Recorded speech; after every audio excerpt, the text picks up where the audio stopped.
We are in 1 Samuel chapter 29, and I don't know if y'all feel it, but we are reaching the end of this book. And it's kind of making me a little bit sad, because 1 Samuel has 31 chapters. Hey, could you grab me a water while you're over there? Thank you. 1 Samuel has 31 chapters, which means that after this week, we only have 2 more weeks in this book. Thank you. And then we are going to be going over into another book. Do you remember what book I said? Colossians. We're going to go over to Colossians. And after we go through Colossians, we're probably going to come back and go through 2 Samuel as well. So don't worry, we won't be away from David for that long. But yeah, so we're coming towards the end of this book.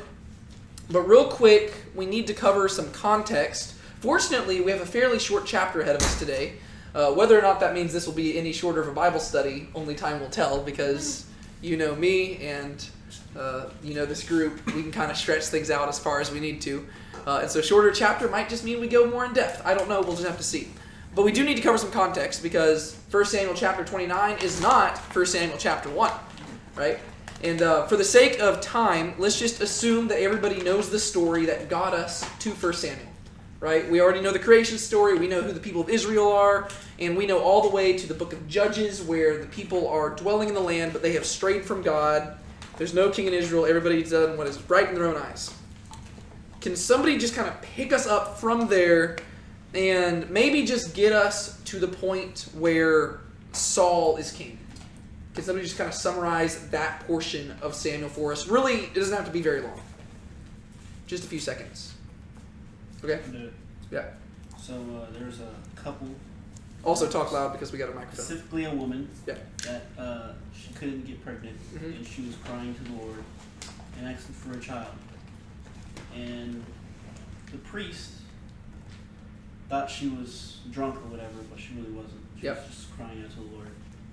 And later on, she was pregnant, and she promised God that she'd give the kid back to him whenever he got old enough. And his name is Samuel. Yep. So Samuel goes back to the priest, and he is really in line with God, and the priest is not. And growing up, he's in the church, like speaking to God and speaking through God to the people of Israel. And the priest's kids, they were doing some sacrifice like they're supposed to, and the priest's kids weren't doing things that they weren't supposed to do. Yep. And God punished the dad and his sons for that. Later on, it's prophesied. Samuel said, "This will happen to him," and it did. Yep. And what happened was, Samuel said that he would die and his sons would die on the same day, and that's exactly what happened. His sons died, and he fell off and died on his chair.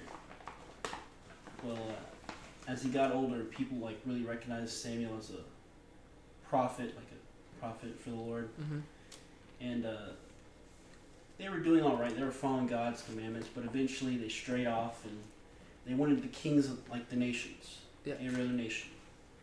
And Samuel's like, God, they shouldn't have done this. Really upset, and God told Samuel, if they want a king, give them the king. But before you do that, tell them what happens when you get a king. So Samuel lists out all the stuff that will happen. The king will do. He'll take.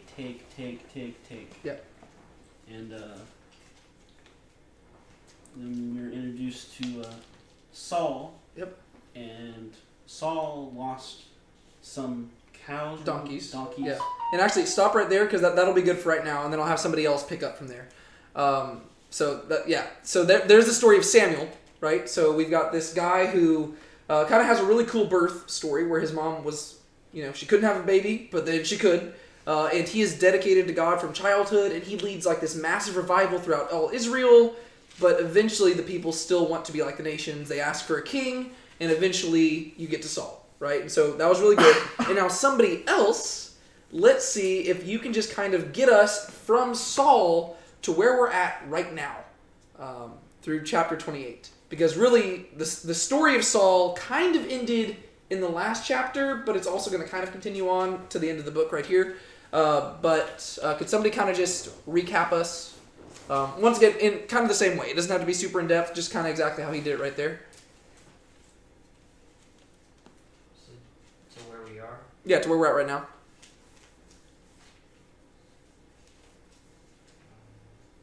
Lost donkeys.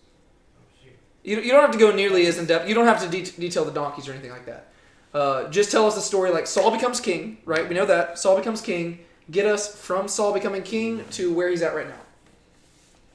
So Saul goes around and he's like conquering a whole bunch of places and he's trying to kill these people, and he's really more worried about like numbers and his outward appearance versus actually serving God.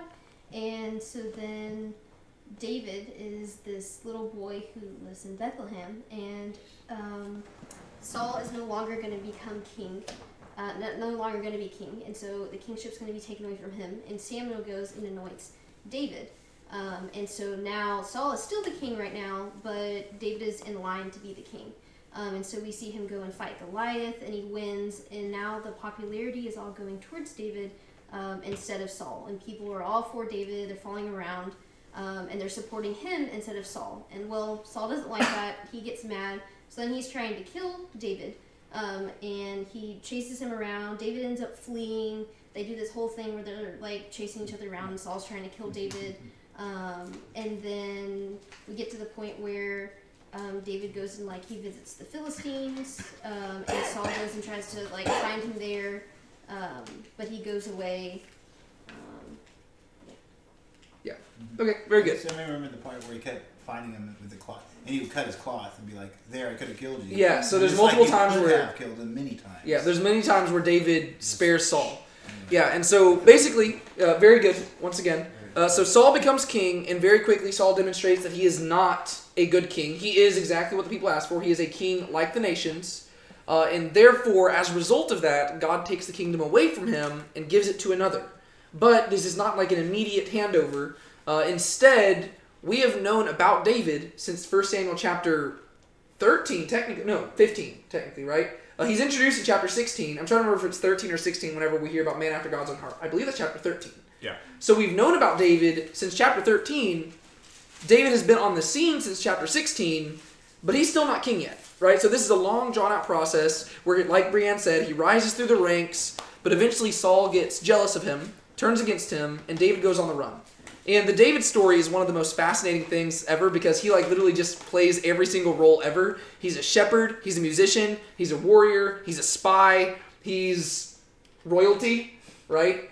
He's kind of in many ways like the billionaire playboy philanthropist for a little bit, just like living the high life in Saul's courts. But then he's also a fugitive. He does everything. Currently, he's serving kind of as a double agent. Were you gonna say something, Rocky? I was going to say Saul got jealous of David when the chant that we're going to see in this chapter. Saul struck his thousands, David struck his tens of thousands. Yeah, it keeps coming And back to that's where that. his downfall starts. Yeah, so Saul's whole downfall starts whenever he realizes that the people are praising David more than him. And once again, like Rocky pointed out earlier, whenever they went to appoint a king, Samuel told them that kings are going to take. Well, Saul sees something that David has that he wants to take. And as a result, he has been chasing David this entire time, but the kingdom is slipping right through his fingers because rather than taking care of the kingdom that God gave to him, he is so power hungry that he's been chasing after David, and the kingdom has been falling apart. And so it's really kind of ironic. In trying to keep his power, he has been losing it. It's almost like it's a principle that Jesus taught, right? He who tries to keep his life will lose it, Yeah. right? Saul was so focused on keeping his power and maintaining his kingdom that he lost it, let it slip right through his fingers, and now at this point, the people of Israel have basically been reduced to almost nothing. The Philistines are all the way up in the Galilee area, and what we saw in the last chapter was one of the trippiest moments in all Scripture, where Saul is so terrified that he flees to a witch to talk to her so that she can conjure up the spirit of Samuel, just so that Saul can try to feel some solace about the battle that's looming. But Samuel doesn't give him any comfort. Instead, what does Samuel tell him? You're gonna die, You are going to die tomorrow. and you're gonna see me. Yes. Yeah, he says, you're going to be with me tomorrow. And Samuel's dead. And so now, as we, once again, you feel the book coming to a close. Because it's building up to a crescendo right here. Right? Even though originally 1st and 2nd Samuel were one big book, there was a clear division between part 1, part 2. Because this really is building up to a climax right here, to where the final few chapters here are taking place kind of over the course of 24 hours. Right? We know that Saul just went and approached Samuel, and he says he's got 24 hours to live, and then now we cut back to David. Do you remember where we left David off in chapter 27? Or actually at the beginning of chapter 28. Do you remember? Yes, I do. Okay. He's supposed to go with the king of the Philistines. Yes. Where Saul's at. Yeah, he's with the Philistines, which once again, David probably should not have gone and done this.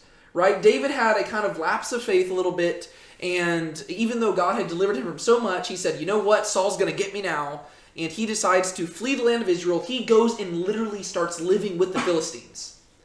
And for the last year and a half, he has been traveling around with the Philistines, serving them. Kind of. Right? He's actually been kind of a double agent here. They gave him a city called Ziklag, which is a little bit further south. And he's been going on raiding parties, and he's been telling them that he's been attacking people of Judah. Right? So from their perspective, they think that he has turned against his own men. But really what he's been doing is he's been going and attacking Canaanite people who are really common enemies of both the Philistines and the Israelites. And so he's been just wiping them out and telling them that he's attacking Judah. So really he's taking out a common enemy that serves both of them, and he's not actually turning against his people. But then what we saw at the beginning of chapter 28, right before we cut to Saul, is that the king was so pleased with David that he gave him a promotion.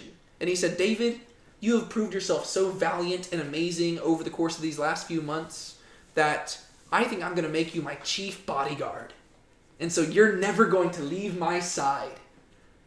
And this is one of those places where, once again, you felt the dramatic tension building up. Because on one end, David has to respond in a very positive manner. He's been giving this, he's given this great promotion, right? I mean, here he is, he's defected to the Philistines, and he was once their greatest enemy, but now he's been promoted to the bodyguard of the king. And so if he genuinely was on their side, he should be elated. But now he realizes that his ruse is coming to an end, and his sin is catching up with him. Because he really can't keep this lie up for much longer, because sooner or later, the king's going to realize that David has not actually turned against his people. To make matters worse, where are the Philistines currently heading now that David's, really at the beginning of chapter 28? North. They're heading north to battle who? Israelites. Saul, right? That's exactly why Saul went and talked to the witch, right? And so we feel things, once again, you feel the climax coming, because here David is realizing that his lie is coming to an end. Because we know that David will not touch a hair on Saul's head, right? He refuses to kill Saul. He refuses to do anything to Saul. Yet now the Philistines are marching to go to battle against Saul. And the Philistine king has hired David as his chief bodyguard and says, you're not leaving my side. And so we know that David's going to be kind of in this situation where he's got to face off with Saul. And according to chapter 28, Saul has less than 24 hours to live. And so you're reading this, and you're beginning to think, is David going to have to kill Saul? Right? That's kind of where it's building up to, and you're thinking, oh no. After all of this, is David going to have to do it? But at the same time, we know that he can't. Right? And so really when you go into this chapter, it's really short, but you're trying to figure out, how is David going to get out of this situation? Because his sin has caught up with him. He's in a really sticky situation. And I hope that you feel the tension there. Because to me, it's really exciting. Just the whole story in 1 Samuel, 2 Samuel, it is some great literary storytelling. The fact that it's historically true is just icing on the cake. Right? Even if this was fictional, it would just be a really good story. And so, here we are, chapter 29, after that very long intro. And this is what we read in verse 1. Actually, I'll just read verses 1 through 4. How about that? Now the Philistines had gathered all their forces at Aphek, and the Israelites were encamped by the spring that is in Jezreel. As the lords of the Philistines were passing on by hundreds and by thousands, and David and his men were passing on in the rear with Achish, the commanders of the Philistines said, what are these Hebrews doing here? And Achish said to the commanders of the Philistines, Is this not David, the servant of Saul, king of Israel, who has been with me now for days and years? And since he deserted to me, I have found no fault in him to this day." But the commanders of the Philistines were angry with him. And the commanders of the Philistines said to him, "Send the man back, that he may return to the place to which you have assigned him. He shall not go down with us to battle, lest in the battle he become an adversary to us. For how could this fellow reconcile himself to his Lord? Would it not be with the heads of the men here?" I'll just keep reading this verse too. "Is not this David of whom they sing to one another in dances? Saul has struck down his thousands, and David his 10,000s. All right. What do we have going on here? Like I said, this is a short chapter. This is already half the chapter. It's only 11 verses long, I believe. What happens? God is really working for David. Yeah. Really hard. The Philistine king notices David is an Israelite, and actually the lords of the Philistines realize this, and they want David to leave them. Yes. Right? So it's not the king, because the king knew he was an Israelite. Everybody else has a problem with this. Right? And the thing is, you can understand why they would have a problem with this. And you really, this is where I love the nuance of the story, because you really don't know whether or not they're correct or they're wrong in what they're saying here. Because we know that David is a very cunning person who has a few tricks up his sleeves. And we know that he's been serving as a double agent, so we don't fully know what David has planned in this whole scenario. Right? We know that David is currently trying to think of a way to get out of this, and what they're suggesting here, it sounds like a reasonable thing for him to do. And so let's walk through it verse by verse, and let's just see what we got. Okay. Now the Philistines had gathered all their forces at Aphek, and the Israelites were encamped by the spring that is in Jezreel. This is not the first time we've seen a statement kind of like this in Samuel. The idea is that you have an army camped here, an army camped here. They're getting ready to go to battle. Right? Where they're at right now, it says the spring that is in Jezreel. We talked about this place last week.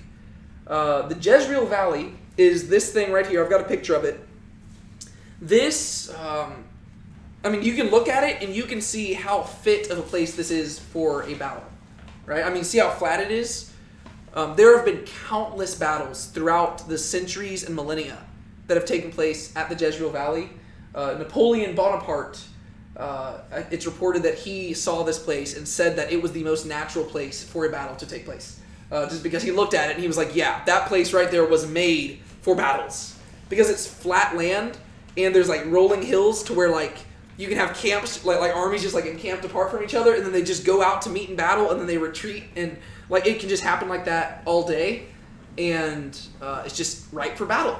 And so throughout the centuries we have seen a lot of battles happen there, and this is also a place that we talked about this a little bit last week as well. There is a future battle that will most likely take place here. Do you know what that battle's called? Oh, is it in Revelation? It is. Is it the Battle of Armageddon? Armageddon, right? The Battle of Megiddo. Megiddo is located in the Jezreel Valley. And so, if we are interpreting that passage correctly, there is a final battle that will take place in the same exact place, but that is where the battle, like the people are currently gathering together for battle in this scene. I just basically am saying all this just so you can picture it in your head. The picture's kind of helpful. Was somebody going to say something? Okay, I thought somebody started talking and I just cut them off, but my bad. All right, so the Philistines had gathered all their forces at Aphek, and the Israelites were encamped by the spring that's in Jezreel. I also believe, I could be mistaken here, I believe that the spring that is in Jezreel is a reference to the same place back in the book of Judges where Gideon took the men whenever they were drinking the water. You remember that? Whenever he was dwindling them down? I could be wrong, but I believe it's the same place. Not that there's not necessarily a significance there. It's just the idea that, I'm teaching us the geography of the land.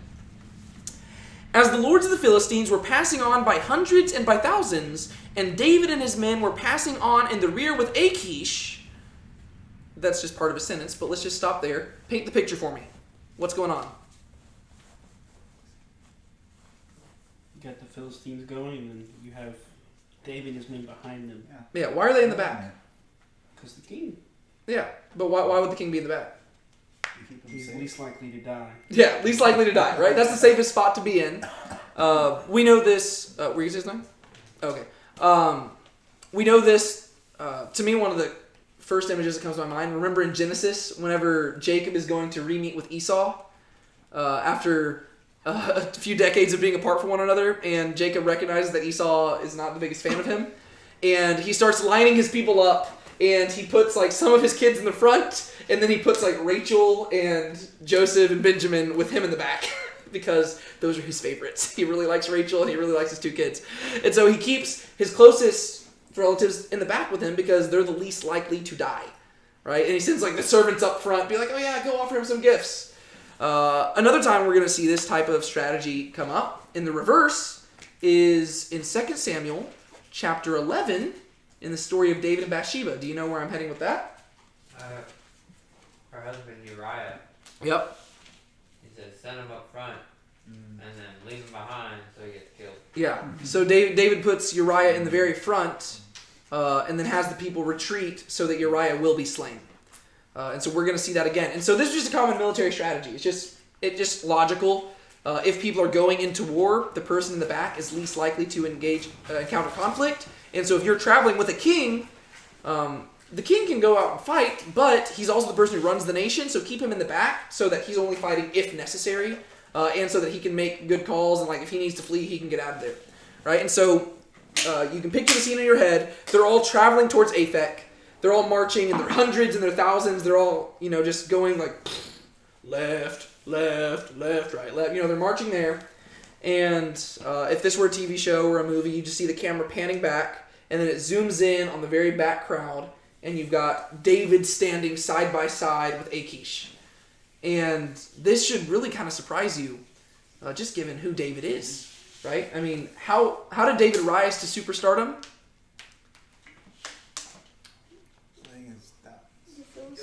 Yeah, he killed Goliath, Yep. right? He killed Goliath of what city? Of Gath. Of Gath. And what city is Achish the king of? Gath. Gath.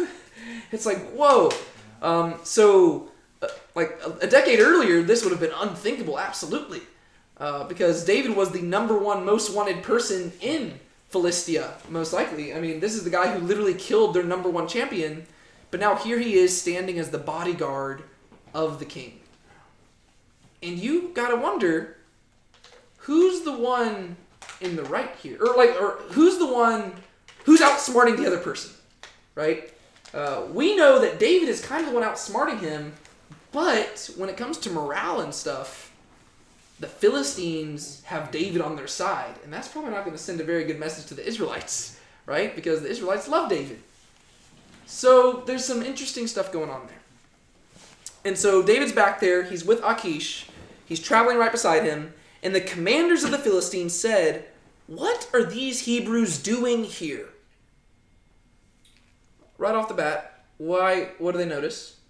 They notice that David's there with them. Uh-huh. People not of their nation, basically. Yeah, and it's not just David. Who else is with David? His men. All of his men who he has trained for war. And what have those men been doing prior to coming to live in Philistine territory? Killing David? Philistines. They were hiding in caves. They were hiding in caves, Running from Saul. running from Saul, killing Philistines, but also taking care of the people of Israel. And so now, here they are marching against who? Israel. Israel. And so Achish is just walking there with David, and he's got David's men, and he's feeling really good. The other commanders, they look and they're like, dude, in what way is this a smart move? You think that, like, this guy literally, like, he's popular because of how much he loves the people of Israel, and you're marching him into battle right next to you, the most important person here, when you're going to go fight against Israel? What are the Hebrews doing here? Come on. Let's think this through. And Achish said to the commanders of the Philistines, "Is this not David, the servant of Saul?" Just think about that phrase there. Who are you going to fight against? Saul. Saul. He's like, "Is not this David, the servant of Saul?" It's like, okay. "Is this not David, the servant of Saul, king of Israel, who has been with me now for days and years? And since he deserted to me, I have found no fault in him to this day." So what does Achish reply and say? He's been helping me out. Yeah. I don't see a reason to distrust him. Bingo, right? He hasn't given me any reason to distrust him. He says, he seems like a trustworthy guy. This is something that I've pointed out every single week, it seems like. David is a likable dude. And everybody who encounters David just ends up liking him, except for Nabal. Nabal just didn't like David. Well, to be fair, I don't think Nabal ever really encountered David one-on-one. Maybe if he had, David would have swayed him. But, no. You hit record, right? Yes, I did. Yeah. Yeah, so everybody just seems drawn to David if they get to know him. And Achish says, hey, to be fair, I don't think Achish is just being foolish here. I think that he recognizes that it does look bad. Because these people are just outright pointing to him. They're like, dude, this does not look like the wisest move. We're going to be totally honest with you. You are marching with a guy who is literally, he used to be our number one enemy. And he is famous in Israel for being their number one chief warrior. And now you think that he's going to side with you against his own people? And he says, yeah, I get that it sounds weird, but... And I know that he was the servant of Saul. But he's been living with me for days and weeks and months and years now. And he hasn't given me any reason to think that he'd betray me. Okay, so what do you do with that information? What do you think about David here? David's like, David must be very, in a bad situation. He's nervous, and I don't really know what he's thinking, but he's like, why am I in this army going toward my own people? Going to fight my own people. I mean, this thing that they're saying, it would get him out of a bad position. Yes. Well, you see how God's working behind all of this. Yeah. So right? that's why I get a little confused by the next part, but then I also get it because he's like trying to make it seem like he's not going too easy. Like, we'll get there. Yeah. No, we'll talk about that. But what I love here is that there's so much ambiguity to where we don't know what David's plan was through all of this, right? Because David went to the Philistines, and we know for a fact that he went there out of fear. And so we know that his reasons for going there were wrong. But once he got there, he did kind of start lying to them, and it seems like he had another plan going on, right? Where he was like, okay, I'm going to deceive the Philistines, and I'm not going to turn against my people. But at the same time, we don't know where David landed. Like, was he planning on just doing that forever? Or, was he trusting that God would still eventually make him king? Or was he just planning on living with the Philistines forever? Was he planning on eventually going away? We don't know what David was planning. And so the things that they're saying here really do raise some interesting questions. Because now Achish is responding. He's saying, he hasn't given me any reason to distrust him. And so you've got to look at this and you're saying, okay, so David hasn't given Achish any reason to distrust him. Is that because David is truly devoted to Achish? Or is it because David is really clever and is able to conceal that? And he really does have false motives. Right? Because you have to wonder who is correct here. Is Achish the one in the right, or are his men the one in the right? Is David really planning on betraying Achish at this battle? Or was he planning on just going through with it and trying to figure out a way? Because we know that one thing we know is that he does not want to fight against his people. We know that for sure because he has avoided that. But what was he planning? We don't know the answer to that question. And what he's going to respond in a second is going to make it even more confusing. And I don't think that the author is trying to give us a clear answer. Because I think, if anything, the point is that it's supposed to be confusing because David was never supposed to be put in this situation to begin with. And so if the book of Samuel is all about the heart, and it's all about where sin can lead us, and how clarity comes from pursuing the will of God, I don't think we're supposed to know exactly where David lands here because he's not really doing what God wanted him to do to begin with. Right? He has put himself in a weird position to where we don't have him inquiring of the Lord to see what should I do. Instead, he's kind of just doing his own thing right now. We have no idea where he lands. And so I think that there's a good reason for why it's ambiguous. We don't have any moments where it's saying, by the way, this is what David was thinking. It doesn't say that. It said that at the beginning of the story, whenever it said, now David thought in his heart, Saul is going to kill me, so I'm going to flee to the Philistines. But that's the last time we really knew what David was thinking in his heart.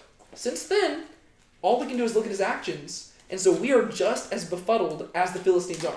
And I absolutely love that, and I love that the Bible doesn't give us a clear answer there. Because I think we're supposed to wrestle through it, to where some people might look and say, you know, I think David's doing the right thing. Some people might say, I think David's doing the wrong thing. And ultimately, we're supposed to look at that and say, let's not put ourselves in that type of situation. Whenever people look at us, let's put ourselves in a place where people can look at us and just know that we are doing God's will. Right? Don't get to the point where people are looking and being like, maybe, maybe not. No. I mean, obviously some people are just going to question it no matter what. There's going to be some times where God tells you to do something that is kind of questionable from an outsider's perspective. But for the people who are faithful to God, you want to do something where, you know, if they know you, they know what you're doing. Right? Does that kind of make sense? Yeah, what is the part in the New Testament like where they tell us to live lives? It's like blameless, but it's like a different word. Above reproach? Yes, I think. Yes. Yeah. Yeah. In 1 Timothy and in Titus, that's what I've been teaching my students lately, he talks about qualifications for Christian leaders. And that is the phrase he continually keeps repeating, Paul does. Above reproach, above reproach, above reproach. People should look at us, and by our own character, they should know, like, they shouldn't be able to, like, point our finger at, like, one thing where we're just outright disobeying God. David has kind of put himself in a weird situation where I believe that he is trying to make his way back to God right now. Personally, that's where I kind of land at. But he should have never put himself in this situation to begin with. Right now, it's like he dug a hole for himself and he's trying to climb out. Whereas really, if he had just trusted in God, this would have never happened to begin with. Right? But it makes for a dramatic and great story. And so, the people say, is this not David, the servant of Saul? I'm gonna leave. I'm not feeling too good. Oh, no problem. Is this yours? Oh Right. Oh, yeah. yeah. Right. I'm gonna try to come next week. I have like Mondays and Wednesdays. Okay. So Yeah, well, get feeling better. Yeah, have a good night. Keep a smile on your face. Don't let anybody steal your joy. I'll try. See you, buddy. All right. So the Philistines say, is this not David, the servant of Saul, king of Israel? I just love the repetition there. I think it's mainly repeated just for the sake of highlighting how ludicrous Achish's plan seems. Right? This is David, servant of Saul, king of Israel, and he's your chief bodyguard, fighting against the people of Israel? Think that through. Is this not David, servant of Saul, king of Israel, who has been with me now? Or actually, sorry, this is Achish speaking. But it highlights the ludicrousness of his plan even as he's speaking it. Right? He is saying, David, servant of Saul, king of Israel. But him emphasizing that shows how much trust he has in David, despite the fact that he's the servant of Saul. Despite the fact that Saul is king of Israel. David has been so above reproach in my eyes, I have no reason to doubt him. Which, once again, David might have ulterior motives here, and he might be planning on betraying Achish, but it's not really a good sign whenever a pagan leader can look at you and think that you're not devoted to Israel.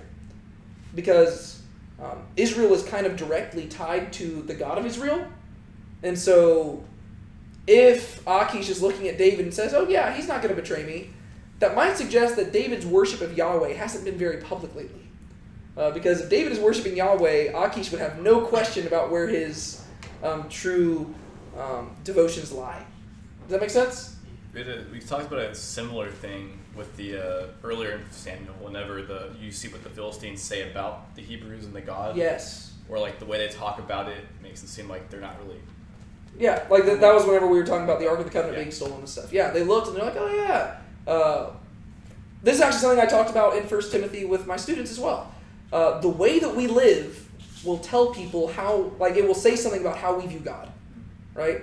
And one problem that I have in the modern church nowadays is that a lot of times if I were to, like, I look at people in churches nowadays, and sometimes I think of it, what would I think about Christianity if I was an outsider, right? Obviously, I am a Christian, but I look at people and I say, what would I think about the Christian God? And if I'm being honest, I would think that, just given how modern Christians are, I would think that they do not really believe in a very big God, if they really even believe in him at all. Like, honestly, it seems like maybe they say they believe, but whenever you actually look at their lives, they don't really live that different of lives than like a non-Christian, other than the fact that they mark out time to spend time with people on Sundays. But even then, whenever they go to church on Sundays, if anything, it seems more like it's just like a theater group, because all they do is they put on clothes that they don't typically wear, and they put on a mask, and they just act like different people on Sundays. They show up. And so if anything, church just seems more like a theater group of people who are just secret actors who like getting together. But the thing is, they don't even enjoy it, right? They put on these fake masks, and they act like totally different people, and they get together, but they don't enjoy being that. They just do it out of like social obligation or out of a desire of like self-righteousness or something. And so whenever I look at that, it's like, oh, well, that suggests to me that people don't have a very high view of God, right? Because then they get frustrated whenever the pastor preaches like 5 minutes over, as if God is in jail and they're visiting him during visiting hours and the hour is up. It's like, whoa. So whenever I look at the church nowadays, I'm like, you know what? I don't think we have a very high view of God. The same is true here, right? The way that we live will tell people how we view God. And if Achish can look at David and say, oh yeah, there's no way he's going to be devoted to Israel, that might suggest that David hasn't been very vocal about his devotion to Yahweh. I do think that David was devoted to Yahweh. I don't think that David served any of the Philistine gods, mainly just because there's later stuff in the Bible which says that David never turned left or right, which would suggest to me that he never strayed from devoting himself to only God, the one true God. But I think he was suppressing it a little bit, right? He was concealing that. Like, it's like one of those things where he would go pray his prayers quietly in his own house, but not for the reasons that Jesus says to go do it, right? Jesus says to do it so that you're not being self-righteous. It seems like David was probably doing it in order to conceal the fact that he was secretly devoted to God. Whereas really, his devotion to Yahweh should never be a secret thing. But here, a year and a half has passed, and Achish is like, oh yeah, no, he's totally beyond that whole Israel thing. I know that he used to be servant of Saul, but we don't got to worry about that anymore. Yeah. So, how we were saying, this shows that we should not put ourselves in, an ambiguous situation, where it seems like we're being ungodly. Mm-hmm. Okay, so that reminded me of when Jesus would hang out with the ungodly. Yep. And, he would talk, he would preach the gospel to them. Yeah. So I think the difference is that he would, make it very clear why he was there, right? Yeah. So there was no ambiguity. Yeah, and this is one of those places where I want to emphasize that it's less about the actions that we're talking about and more about the heart, right? Because David does a lot of things that are sometimes very questionable from an outside appearance, but we know enough about where his heart is at that we don't question him, right? There are certain places where it's like, whoa, David, what are you doing there? But we know his heart's in the right place, right? Jesus, we know that he was devoted to God, and whenever people confronted him about, hey, why are you hanging out with tax collectors and sinners? He says, they're the ones who need a savior, right? They're the ones who need a physician, right? It's not the healthy who need a physician, but it's the sick. And so Jesus made it very clear he was doing it for righteous reasons. He was serving God, right? There are going to be times where you do things as a Christian that people are going to look at and they're going to be like, ooh, is that the right thing? We want to make sure that whenever people look at us, they can't question our devotion to God, right? That is mainly what the big deal is there, right? As long as you're devoted to God, then people are like, okay, cool. The issue is that we don't know how devoted David is to God here, right? That's really the main issue. Does that kind of make sense there? It's about where your heart is devoted to and whether we can see that. Because then, even if you're devoted to God and even if you're doing the wrong thing, then it's easier for us to, at least be like, okay, well, they just made a mistake, right? Whereas David here, it's like, dude, we just don't know where you're at, right? Normally, David's doing stuff, and we know clearly where he's at. He is devoted to Yahweh. He's living for Yahweh. He's seeking Yahweh's plans. Here, he's just, in a weird place. And even Achish is like, oh, yeah, I think that the Israel thing is behind him. Yeah, I'm actually 100% confident. I am so confident that he's my bodyguard. Which, to me, suggests, not in a great place. So, he deserted to me, and I have found no fault in him to this day. In many ways, it's also kind of similar to Pontius Pilate and Jesus, right? Where people bring Jesus before Pontius Pilate and say, "Look at him, he's guilty," and Pontius Pilate's like, "Nah, I don't think so. I think he's fine." And the people are going to keep trying to tell Achish, "No, he's guilty," and Achish is just going to be like, "No, I don't see anything wrong with him." So it's very similar to Jesus and Pontius Pilate. I just heard one person make a comparison to that, and I don't really know anything to do with it because it's just an interesting little tidbit. It's like, oh yeah, you have two examples of pagan oppressors finding somebody from the family of David faultless on multiple occasions, yet still having to ultimately send them away. It's interesting. Okay. But the commanders of the Philistines were angry with him. They're like, dude, why would they be angry with Achish? Because he's acting foolish. From their perspective, yeah, he's acting foolish. He's putting a lot of people's lives at stake. Yeah, I mean, it's not just David. It's like 500 or 600 guys. Yeah, well, more than that. They're traveling with thousands, right? But I mean, like just the Hebrews. Oh, yes, yeah. David's with hundreds. So I mean, if 600 guys decide to turn on them when the battle starts, and they're on the inside. Exactly. No, like from a political perspective and military perspective, it really is a foolish move if you don't know that these guys are 100% honest and with you. Because think about this. You are going in there, you have got David and his men as like your chief bodyguards running into battle, going to take on the Israelites, and you're trusting in them to protect the king, and then all of a sudden they turn on you. It doesn't matter how prepared you were for that other battle, you just got destroyed. And so they're angry because they're saying, man, you are putting a lot of trust in David. Achish is doing with David what Saul had to do with David back in the David and Goliath story, right? Where basically Saul turned to David and said, okay, we're just going to entrust the fate of our nation to you. And now Achish is doing that with David, and they're like, do you remember how that turned out for us last time? Last time, somebody put their faith in David, we're the ones who ended up losing that battle. Because he killed our champion. And now you're going to make him your champion? You can see where they're going to head here. They're going to say, this is like a perfect opportunity for him to get back in Saul's good graces, because if he destroys us from the inside, he just took out Saul's biggest enemy. He's like, so you can see why they're angry. Plus, I mean, I don't know if this is what they'd be thinking, but it's one thing to trust David, but what about the other guys? Oh yeah, especially because the other guys, they've learned from David, but it seems like David is the one kind of holding them all together.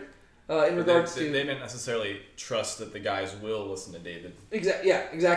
They could still not listen to David. Yeah, because they've probably seen these other guys, and they're like, okay, these guys have also been on the run for long enough, and yeah, we gave them a city, but if they turn against us, then they get to be on Saul's side again, too. So you could see why these people are mad, because they're saying, okay, Achish, we get what you're saying, but hear us out. You're putting a lot of lives in danger by trusting David. And notice that you never see the name of God showing up anywhere in here, but you can see how God's working behind the scenes. Because we went into this story wondering how the heck is David going to get out of the situation? Because he was in a place where it's like he's literally marching to go fight against the people of Israel. He is the bodyguard of the king, and he is nervous because he's like, how am I going to get out of this? Like, I don't want to fight Israel, but I also don't want to reveal my, I don't reveal my hand. I don't want to demonstrate what's going on. And so we were wondering how, and we see God getting him out. Because even as Achish tries to justify it, the people keep pushing. And they keep saying, no, get rid of him. And Achish is like, no, let him stay. They're like, no, get rid of him. To where they're literally going to run David off. And this is the most amazing way to get out of it. Literally, David is forced to leave. So they're angry at him. And the commanders of the Philistines said to him, send the man back, that he may return to the place to which you have assigned him. He shall not go down with us to battle, lest in the battle he become an adversary to us. For how could this fellow reconcile himself to the Lord? Would it not be with the heads of the men here? So how do they respond? The commanders are accusing David of betraying them. Being a double agent, right? Which... technically, he has been kind of a double agent. We just don't know to what degree. That's what I'm saying. There's ambiguity here. They could be correct. We don't know what David was planning. Maybe this is what he had come up with. We just know that he's trying to come up with a situation to get out of it. And that's probably what he would come up with. He's like, what if I turned against them? So what the guys are saying here isn't out of the realms of possibility. Maybe David was kind enough. I would assume that David would be kind enough to not do that, just because they have showed him such kindness, and we know that Hesed is so important to David. I would have assumed that if the Philistines were so kind to him, that he would not betray them in that way. But David's also not exactly acting like devoted David right here. So it's possible that he would just do it anyways. But so they're angry at him, and they're saying, okay, let us clarify something. this was not a discussion. This was a command. We know that you're the king, but he's going back. Like, we were just coming here to just point out how foolish you were being. He's not going with us to battle. You're sending him back because what better way would there be for him to get on Saul's good side? He has infiltrated us. He was on the run for so long. And then the one way that got Saul to calm down was by him coming to us. Maybe, and you can see why their wheels turning here. Maybe the reason Saul calmed down was because he knew David was planning something. And then, if David betrays us in this moment, Saul is spared, we're going to be destroyed, and Saul gets the whole kingdom again. All that we've worked for over these past few years would have been for nothing. The only reason we've gained this land is because Saul was fixated on David. And if David is the one who brings us down, that would be the cruelest irony ever. And so they said, no, this isn't a discussion. He's going back. Is not this David, of whom they sing to one another in dances? Saul has struck down his thousands and David his 10,000s. These people recognize that David is a celebrity in Israel. And notice that it says that they didn't used to sing about David here. He says the people of Israel, they say the people of Israel still sing this song. The people of Israel still love David even though he's in the Philistine camp, which suggests that they don't think that David's fully abandoned them. Right? They have heard these songs. The Philistines, whenever they're going out and they come across some Israelites, they hear the women going through saying, Saul's killed his thousands, David his tens of thousands. They've heard this. And they say, Saul is a foe, but according to the Israelite song, David is the greater foe. And you know why that song was written? Because David wasn't killing 10,000s of Canaanites. He was killing tens of thousands of Philistines. Right? Remember those foreskins that he took to buy his wife? Remember Goliath that he slayed? That song was written about him killing Philistines. And so, if you think that David's going to be the one to save us from Saul, David is the greater enemy, according to the song. So it's like, dude, literally there's a song about this guy. Maybe he's not the one you want fighting on your side, because he's probably not going to, they seem to be recognizing where David's devotions lie, even if Achish can't. Which in many ways is true of life sometimes, right? A lot of the times it takes an outsider to look at what's going on in your life, and they can see the wise choice a lot clearer than you can. There's been times in my own life where I'm looking at something, and I'm like, man, I just don't know the right decision to make. And then I'll just talk to Sean, and he'll say something, and I'm like, oh yeah, that was actually pretty obvious. I just didn't know in the moment. I think Achish is in that place where he's like, David hasn't given me any reason to not trust him. And they're like, okay, well, we can think of 30 reasons to not trust him. First off, he's David.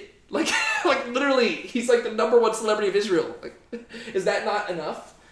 And so, do y'all have anything y'all want to add to that? I know that we've lingered on it quite a bit, but...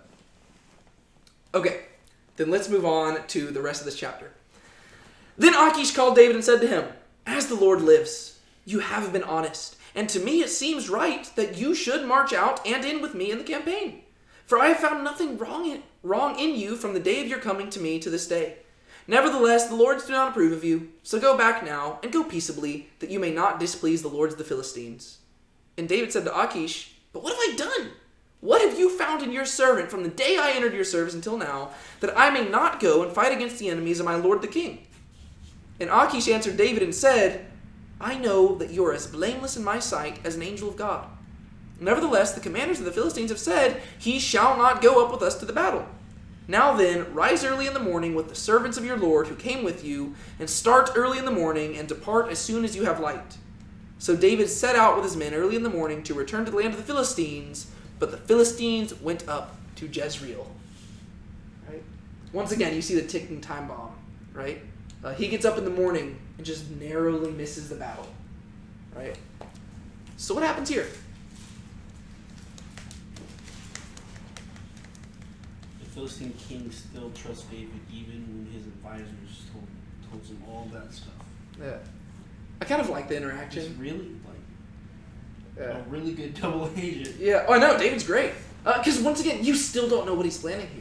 Whenever we get to his response, we're going to have to wrestle through that. What is he saying here? But it just cracks me up how Achish comes up to him. He's like, bro, I don't want you to leave. They're not being cool. I tried to talk him down. I want you fighting with us in battle. I trust you. I think you're cool. I think we're good. Those guys, they're just killing the party.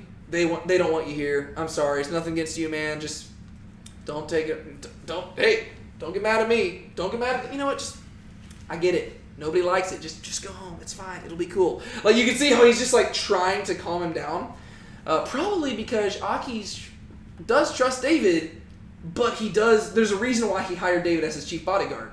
Because he recognizes that David is a powerful dude, and so he's like, just go peaceably, please. Because if you don't go peaceably, you're probably just going to confirm their greatest worries, because he recognizes that when David gets mad, things don't go well for people, right? Okay, so Akish gives in, right? The people have issued their verdict, and it makes sense. First, he is the king, so it could be argued that he could overrule them, but why do you think that he finally gives in?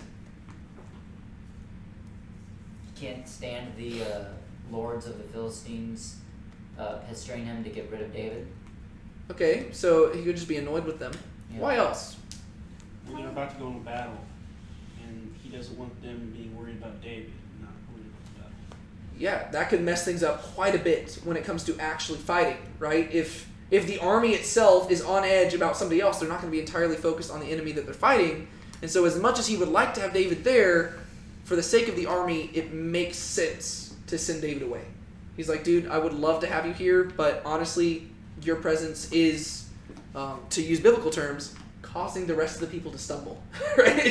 It's distracting them, and unless you and your men want to win this battle for us all alone, you probably need to leave. Were you going to say something, Bria? I was going to say that he doesn't want, like, his people, like, he might have David's people, but if his own people aren't backing him, like, they might leave and not even fight for him at all. Like, if they're like, okay, if David's going to fight, then, like, we're not going to be here. We're not going to fight. We're not going to help you. Yeah, so there are a lot of problems here. It's like, you know what, just give in to the will of the people here. It's okay. And to be fair, the other people are lords of the Philistines. They're commanders. And so, safe to say that they probably do have quite a bit of power here. And so he's like, yeah, we'll just listen. But yeah, so he's going to send David away. And he calls David to him and says to him, as the Lord lives. I'm assuming that's Yahweh. It's Yahweh. Right? Yeah. So it's weird that he does appeal to David by Yahweh, even though Yahweh is not the Philistine god. So he does seem to recognize that David, for some reason, values Yahweh. But that still raises the question, why would he think that David is not devoted to Israel? Because literally that Yahweh, like, Israel is God's people. It's Yahweh's people. And so it just raises more questions. You see what I mean? Like, this whole chapter, to me, it doesn't really answer much. It just raises more questions to where by the end of it, you're like, I don't even know what to make of what just happened. The only thing I can say for certain is that God got David out. Like, by the end of the chapter, that's literally all we know. Everything else, we're just like, that was odd. That's weird. Like, I can't explain it. So, on one side, he says, yeah, David's not devoted to Israel anymore. But then he says, he appeals to David by the God of Israel. What? Why would you do that? Like, unless Akish literally is just an idiot. I mean, that, I guess, is a possibility.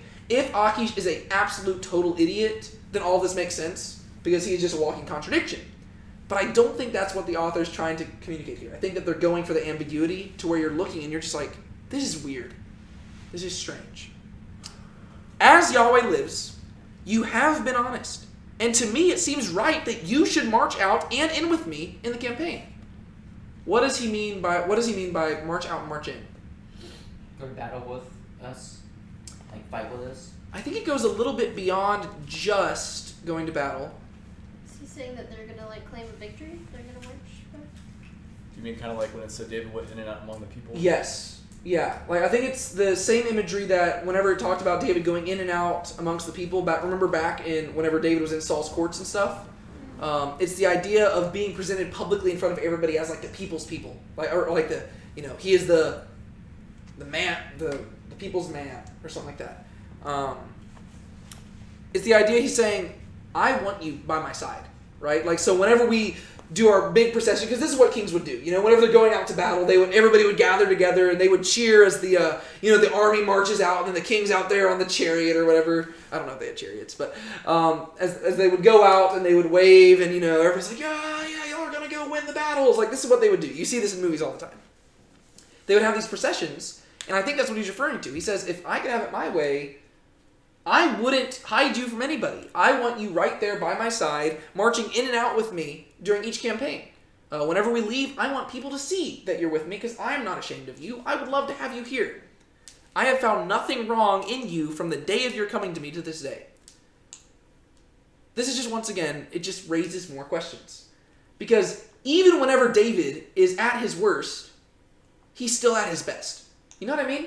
Like, you're going to notice every time, this is the second time that Achish has outright affirmed David. He's going to do it 3 times in this chapter. Every time, the language gets stronger, right? The first time, he just said, where's it at? I have found no fault in him to this day. I found no fault. This next time, he says, I have found nothing wrong in you from the day of your coming to me to this day. And he also says, you have been honest. Nevertheless, the Lord does not approve of you, so go back now and go peaceably. And then by the time he gets to the last time, I know that you are blameless in my sight as an angel of God. So each time, it gets stronger, right? So not only is there no fault, but you're honest and you're without fault. And not only are you honest and without fault, but you're blameless like an angel of God. And so every time, it gets stronger. And so David is just in this weird situation, but the way that he conducts himself is as a trustworthy, dependable person that everybody's just naturally drawn to. And that's just weird to me. Like, I don't know if there's any theological thing behind that, other than the fact that it's just one of those quirky things about David where people who are around him just like him quite a bit. Maybe it means that if we're talking about being a man after God's own heart, it's just talking about being a person of virtue and being a stand-up and dependable person no matter what situation you're in. I have no idea. I just think it's very odd that it keeps, 3 times he keeps affirming how good of a guy David is.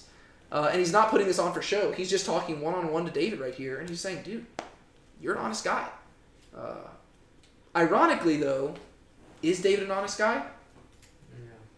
No, their entire relationship is built on deceit. Right? And so that's the underlying irony of all of this. He's talking to David, and he's saying, I found no fault in you. Which is really what David had been planning. He's like, yeah, I was hoping you wouldn't find a fault in me. Because this entire time, David's been working against him. Right? But David's doing a really good job at concealing it, which is going to come to bite him in the butt later whenever he tries concealing more of his sins. But I don't know. This whole chapter, I really even have a tough time explaining it. I don't know if you're noticing this as we're going through this. I'm having a tough time explaining it because genuinely there's just so many questions that arise as we go through it to where I'm like, there's so many different motivations David could have, so many motivations Achish could have. The only people who I totally understand in this chapter are the commanders of the Philistines. Because I get why they would be opposed to this.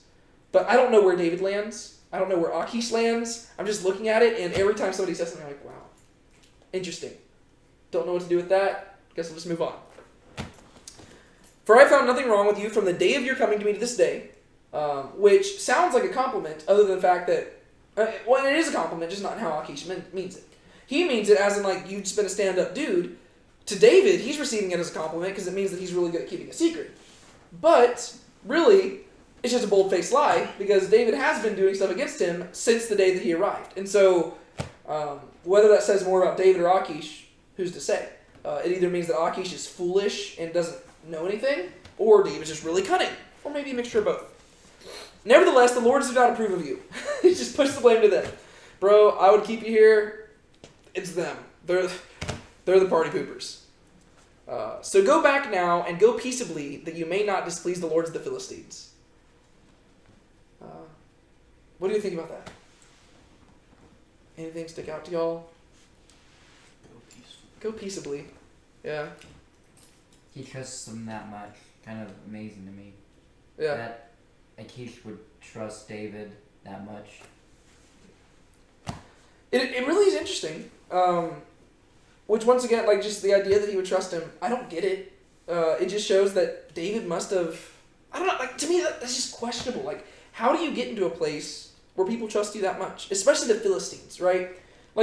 it's not the same as me going down to Mexico and people in Mexico liking me. I am not the enemy of people in Mexico, right? No, this is vastly different. The Israelites were charged with destroying the Philistines. And David grew in popularity by being a murderer of Philistines. And now Achish trusts him. That's weird to me. Like, it's just how do you get there? In many ways, it's this, I'm shocked by this in the same way that I'm shocked by the church accepting the Apostle Paul. That's what I was Right? thinking of too. Yeah, because that's literally, the Apostle Paul, he rose in popularity by literally kicking off Christian persecution. And then you can understand why. I mean, you do see this a little bit in the early, in the book of Acts and stuff, where whenever Paul comes to Christ, people are skeptical.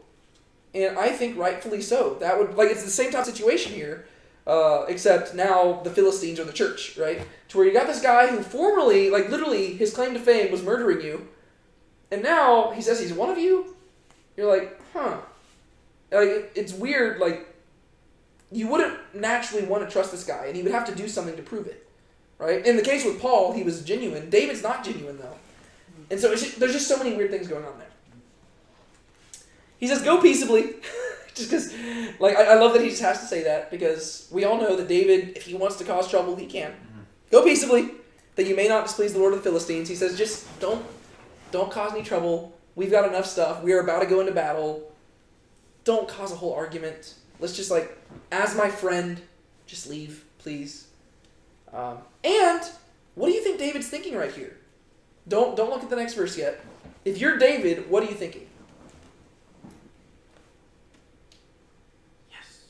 Yes, right? You're like, sweet, I get to get out of here. Because that's what he was hoping for, right? He was wanting to get out. Because he doesn't want to fight against Israel. But then notice what David says instead. And David said to Achish, but what have I done? What have you found in your servant from the day I entered your service until now, that I may not go out and fight against the enemies of my lord the king? Okay, now that seems to contradict what we were just saying. You'd think David would be excited about this, yet instead he says, no, I want to go fight. What is David thinking?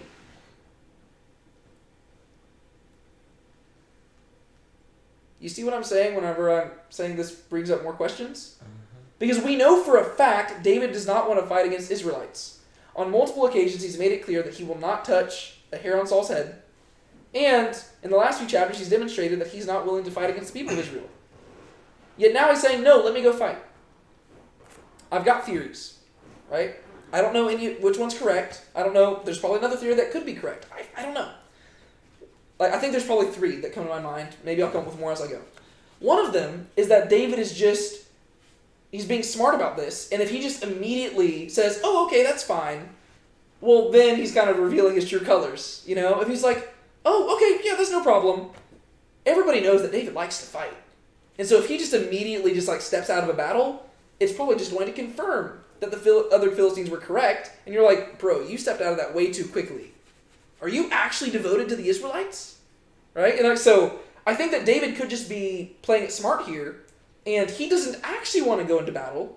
He's just acting like he does. And he's kind of pouting. He's like, what did I do? That's so unfair. He's just purposefully acting it up just to sell the lie. That's one theory I've got. Another theory is that he genuinely is like, what the heck? I do want to go fight. In which case, I'm really confused because it's like wait, what? Why would you want to go fight? Another theory, okay, I've got 4, right? So the second one I think is the least likely. The one I just said, I don't think he actually wants to go fight Israelites. A third one is that maybe he is wanting to do this because he does want to fight because the Philistine commanders were correct and he was planning on betraying them and he was planning to get on Saul's good graces, in which case he doesn't want to leave because this was the big moment where he was going to try to earn Saul's favor. And so he's saying, I'm not backing down, no. This is my chance. I'm going to go into battle against Saul and I'm going to save him from y'all by killing you. I'm not backing out. And so he could just be lying to Achish by fighting there. So there's another theory. My 4th theory focuses on the ambiguity of the words that David says. Right? He says, what have you found in your servant from the day I entered your service until now? So he says, what have you, Achish, found in your servant, David, from the day I entered your service until now? Right? So he's talking about just the past year and a half. That I may not go and fight against the enemies of my lord the king. But you'll notice that he doesn't specify who the enemies are, and he doesn't specify who my lord the king is. In past chapters, whenever he talked about his enemies, he was talking about the Philistines. And whenever he talked about my lord the king, he was talking about Saul. And so, it could just be that David is just being clever with his wording here. And he's saying, I want to go out and fight the enemies of my lord the king. And Achish hears this and thinks, oh, he wants to go fight against Israel and Saul. But really, whenever David says, I want to fight against my enemies of the enemies of my lord the king, he's saying, I want to go fight against the Philistines, who are the enemies of my lord the king, Saul. And so, there's so many different ways this could go, and I do not know where David lands. I don't know if David is just lying and just trying to play it smart. If anything, I would think that's probably the most realistic one. Just because David's a pretty cunning guy, I think that maybe he's just doing the fake pout just to sell it. That seems to me the most realistic of all these. But it could just be that he actually was planning on betraying them in battle, and he's like, no, I want to do this. I don't know. Do y'all have any other theories of what could be going on here?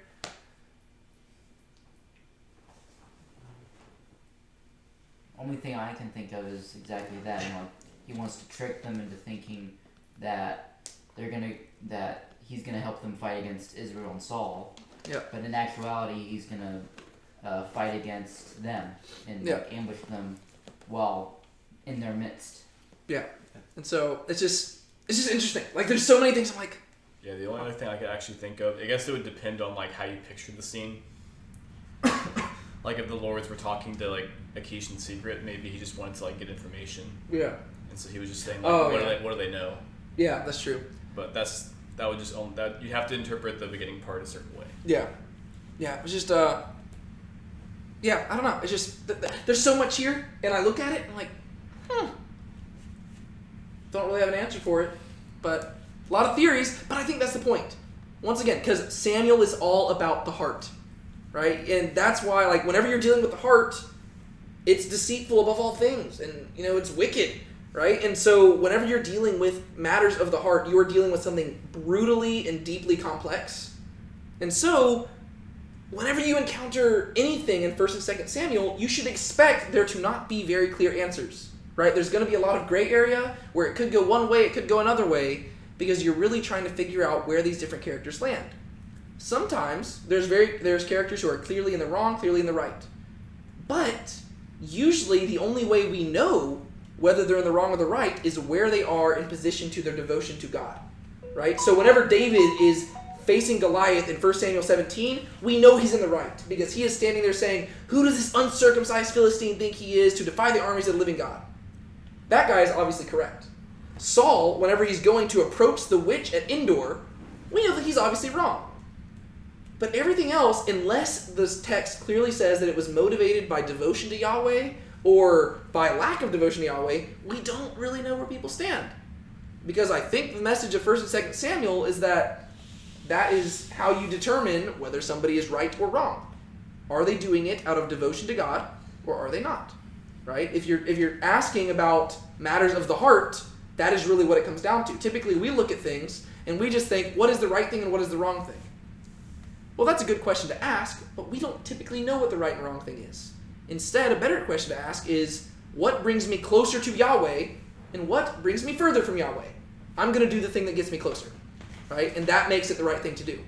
And so I think that what Samuel's doing here is very clever. Whenever you don't know where somebody's devotions lie, you don't know what the right or wrong thing is. But if they're devoted to God, then they're doing the right thing. So I just think it's clever. Literally just the lack of understanding whenever we reach this chapter is a message in and of itself.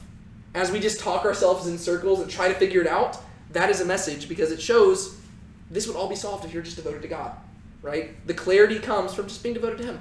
Easy. There you go. The only reason we're having a tough time understanding it is because David is not clear where he stands right now. So David says to Achish, "What have I done? What have you found in your servant from the day I entered your service until now, that I may not go out and fight against the enemies of my lord the king?" And Achish answered David and said, "I know that you are as blameless in my sight as an angel of God." I suppose that's the phrase Melech Yahweh. Elohim. Melech Elohim. Angel of Yahweh. So messenger of God. Sorry, not Yahweh. Messenger of God. Nevertheless, the commanders of the Philistines have said, "He shall not go up with us to battle. Now then, rise early in the morning with the servants of your Lord who came with you, and start early in the morning and depart as soon as you have light." So he's like, "Okay, dude, I get it. I'm not saying you did anything wrong. And in fact, I'm saying you didn't do anything wrong at all. It's literally the only reason I'm sending you away is because of what these other guys did." Why do you think that he keeps putting the blame on the other guys? Because he realizes how mad David can get, and he doesn't want his head to be chopped off or anything. Yeah, he realizes who he's dealing with. He's like, "I know why I hired you.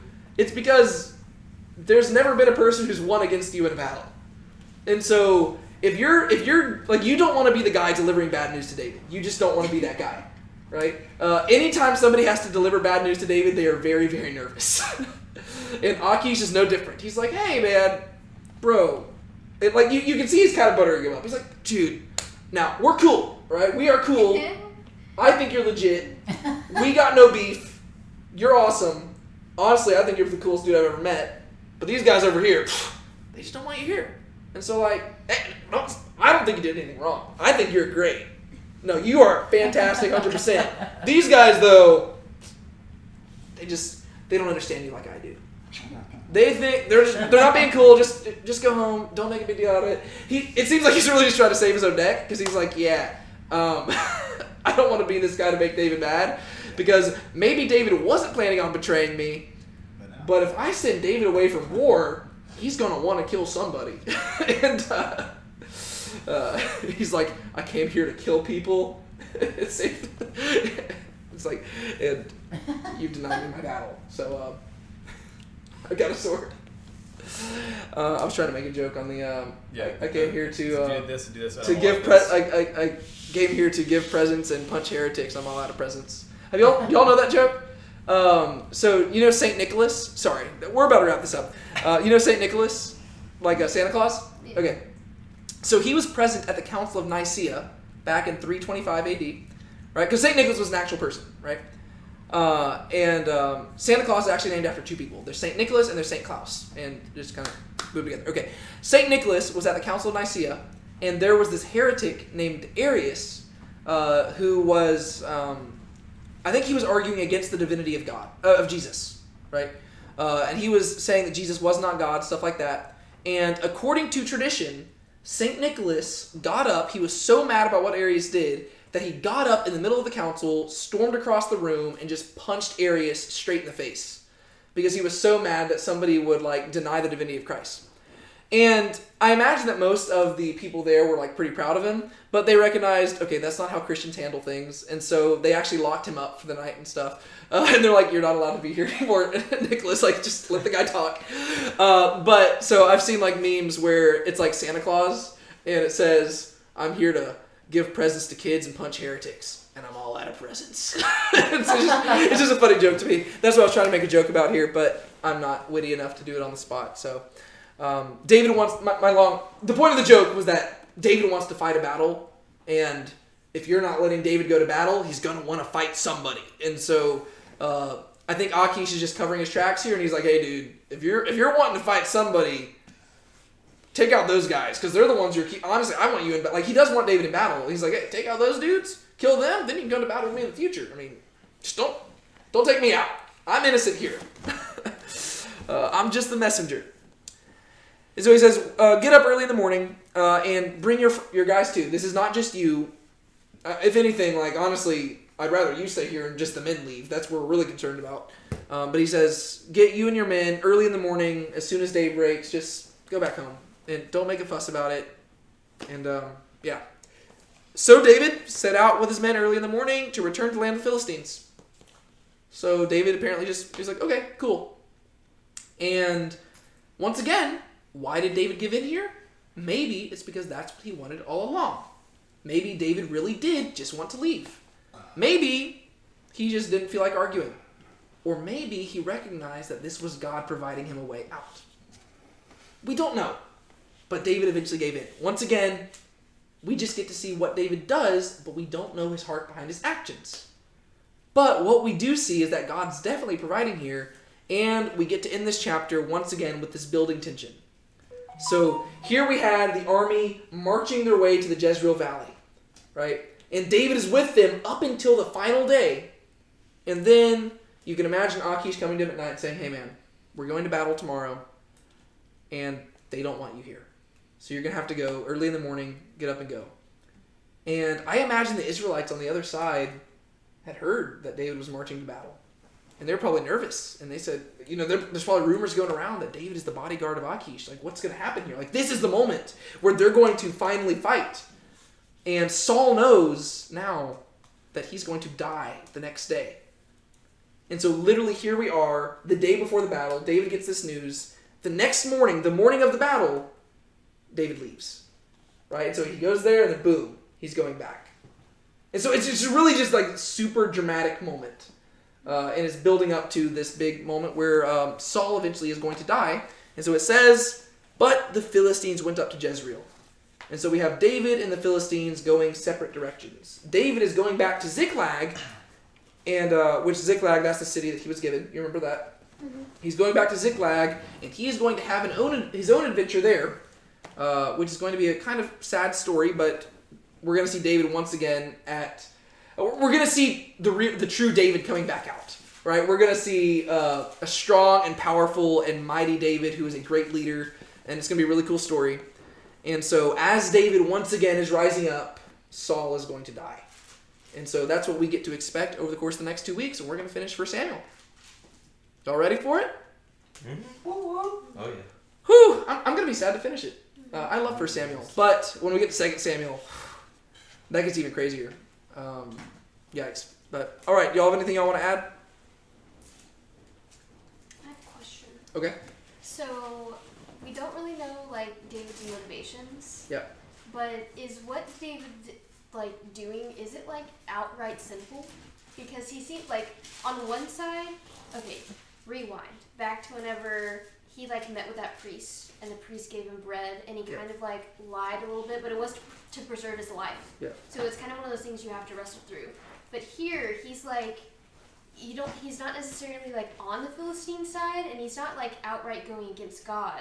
But then he's also kind of trying to not fight against the Israelites. Yeah. So is what he is doing, is it outright sinful, or is it up in the air? Up in the air, I think. Okay. Yeah, I think that's that's where the ambiguity lies. Because I think what we can say for certain was that him initially going to the Philistines was sinful. Because we know that he did that out of lack of faith. Okay. But I think what we see here, and this is not the only time we're going to see this with David, is that currently he is having to work his way out of a sinful situation. Okay. Right? And so, maybe he's sinning, maybe he's not. We don't really know. It seems like he's more dealing with the consequences of his sin. And unfortunately, that is probably a pretty good summary of the life of David. Because much of his life, especially later on, as David rises in power, he is a human. Unfortunately, as he rises in power, sin is going to become more prevalent in his life, come to the forefront, and he's going to have to pay for it more. The David and Bathsheba moment in 2 Samuel 11, that is a defining moment in David's life. Because the punishment that he experiences does not end with his child dying.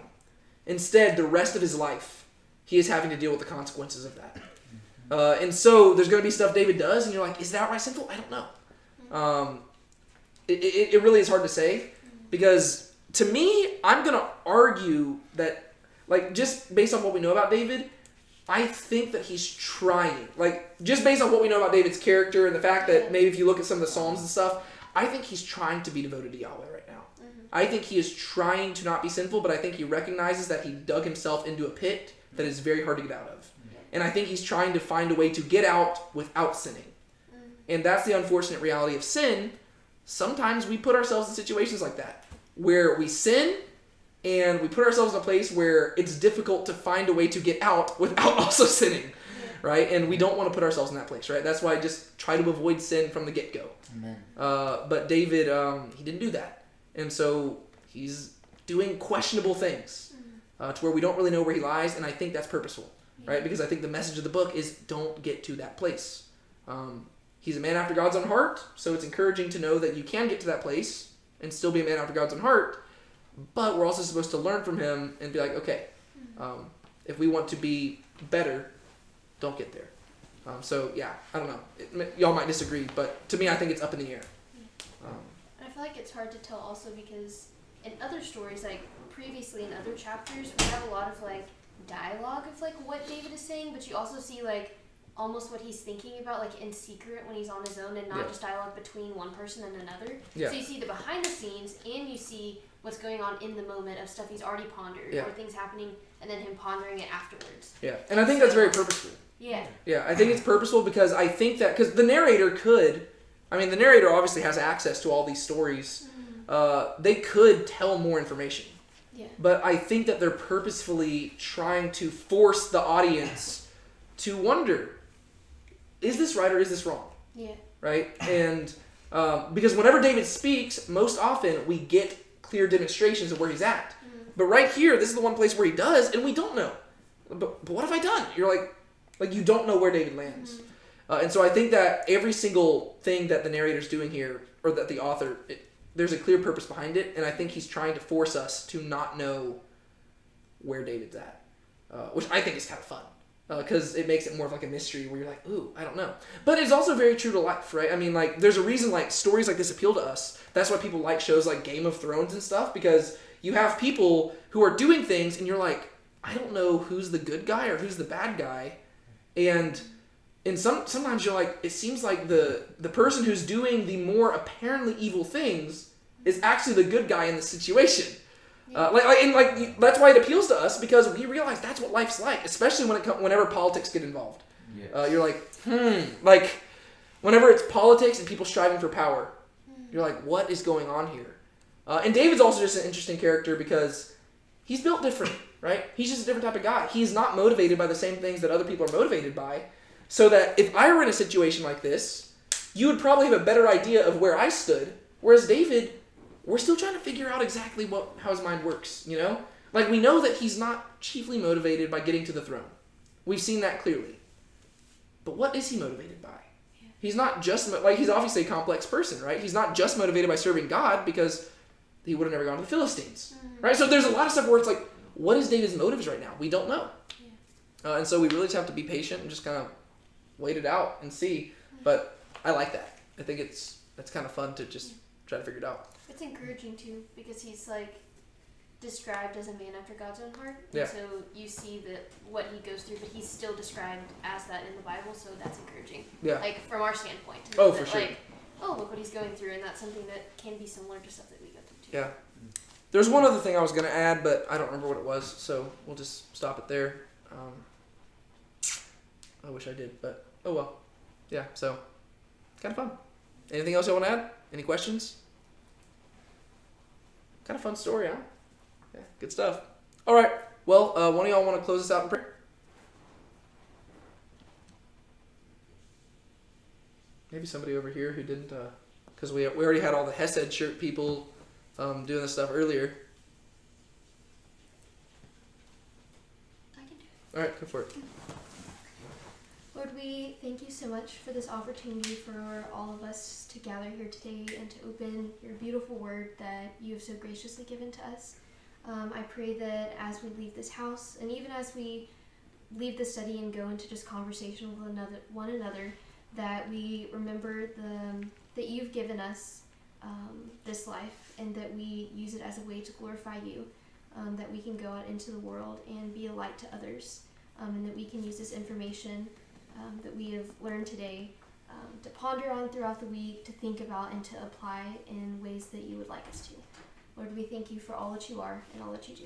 It's in your name we pray. Amen. Amen.